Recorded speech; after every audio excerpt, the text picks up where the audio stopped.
perangkat elektronik modern. Semikonduktor adalah chip komputasi dan controller yang memberi daya pada telepon pintar, komputer, dan televisi. Bagaimana cara kerja semikonduktor? Elektron di kulit valensi berperan penting dalam pembuatan ikatan kovalen, di mana elektron saling berbagi dengan atom yang lain. Jika atom-atom di sekitarnya memiliki jumlah elektron valensi yang sama, mereka dapat terhubung dan membentuk struktur kristal. Kristal semacam ini, terutama yang berbasis silikon, banyak digunakan dalam pembuatan semikonduktor, karena atomnya memiliki 4 elektron valensi yang ideal untuk membentuk ikatan yang stabil. Baik, kita akan lanjut ke sifat-sifat semikonduktor. Semikonduktor tidak terlepas dari isolator dan konduktor. Sifat dari kedua kelistrikan ini tidak mudah berubah dari pengaruh suhu, cahaya, temperatur, hingga magnet. Hal ini menjadikan semikonduktor memiliki sifat yang sangat sensitif. Sifat pertama yaitu koefisien temperaturnya negatif. Semikonduktor memiliki sifat yang negatif. Hal ini berbeda dengan logam yang memiliki resistensi koefisien temperatur yang positif. Yang kedua, daya termolistrik yang tinggi. Semikonduktor mampu memberikan daya termolistrik yang tinggi. Karena sifat dari semikonduktor berada di pertengahan, sehingga memiliki tanda yang positif ataupun negatif pada logam yang berkaitan. Yang ketiga, penyerahan. Semikonduktor memiliki hubungan yang bersifat penyerahan, sehingga komponen dari dalam semikonduktor tidak akan bertentangan satu sama lain. Baiklah, di sini saya akan melanjutkan penjelasan tentang kelebihan dan kekurangan dari semikonduktor. Paling pertama yaitu kelebihan dari semikonduktor, yaitu tegangan rendah. Semikonduktor membutuhkan tegangan yang lebih rendah dibandingkan tabung vakum, yang berarti konsumsi energi lebih efisien dan menghasilkan panas yang lebih sedikit. Hal ini membuat komponen elektronik menjadi lebih hemat energi dan lebih aman. Yang kedua yaitu ukuran yang relatif kecil.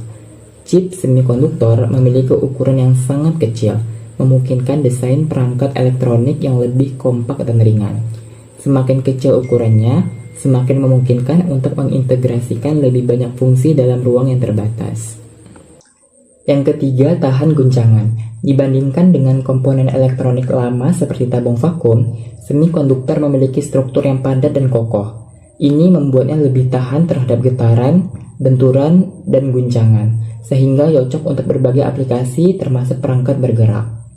Yang keempat yaitu harga yang relatif murah. Proses manufaktur semikonduktor sudah sangat efisien, memungkinkan produksi massal dengan biaya yang rendah. Hal ini membuat komponen elektronik berbasis semikonduktor jauh lebih terjangkau dibandingkan teknologi sebelumnya. Yang kelima yaitu masa pemakaian yang tidak terbatas. Semikonduktor memiliki umur pakai yang panjang dan stabil. Tidak seperti tabung vakum yang cepat aus, komponen semikonduktor dapat digunakan dalam waktu yang lama tanpa kehilangan performa secara signifikan. Selanjutnya, kekurangan dari semikonduktor. Poin pertama yaitu gelombang yang tinggi. Semikonduktor cenderung menghasilkan gelombang elektromagnetik yang lebih tinggi dibandingkan tabung vakum. Hal ini dapat menimbulkan interferensi atau gangguan pada perangkat elektronik lain di sekitarnya. Yang kedua, yaitu kemampuan daya yang lebih rendah. Dibandingkan dengan beberapa teknologi sebelumnya, semikonduktor memiliki kapasitas daya yang relatif terbatas. Ini berarti mereka mungkin tidak cocok untuk aplikasi yang membutuhkan daya tinggi secara langsung. Yang ketiga, respon buruk pada frekuensi tinggi. Pada frekuensi tinggi, transistor semikonduktor cenderung mengalami penurunan performa. Mereka mungkin tidak seefisien atau seakurat komponen elektronik lain ketika beroperasi pada rentan frekuensi tertentu, yang dapat mempengaruhi kualitas sinyal atau kecepatan dalam pemrosesannya. Jenis-jenis semikonduktor ada dua. Yang pertama, semikonduktor intrinsik. Semikonduktor ini murni tanpa doping yang signifikan. Silikon dan germanium adalah contoh yang umum. Semikonduktor intrinsik memiliki penggunaan praktis dan terbatas karena konduktivitasnya yang rendah. 2. Semikonduktor ekstrinsik. Semikonduktor ini didoping dengan pengotor tertentu untuk meningkatkan sifat listriknya. Semikonduktor ini dibagi menjadi dua. Yang pertama ada tipe N atau tipe negatif, dengan unsur yang memiliki lebih banyak elektron daripada semikonduktor, sehingga meningkatkan jumlah elektron bebas.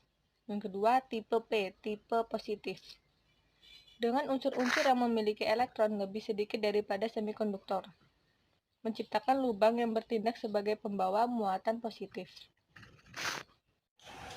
Semikonduktor menjadi kunci utama perkembangan teknologi modern, dipakai di banyak industri dan alat sehari-hari.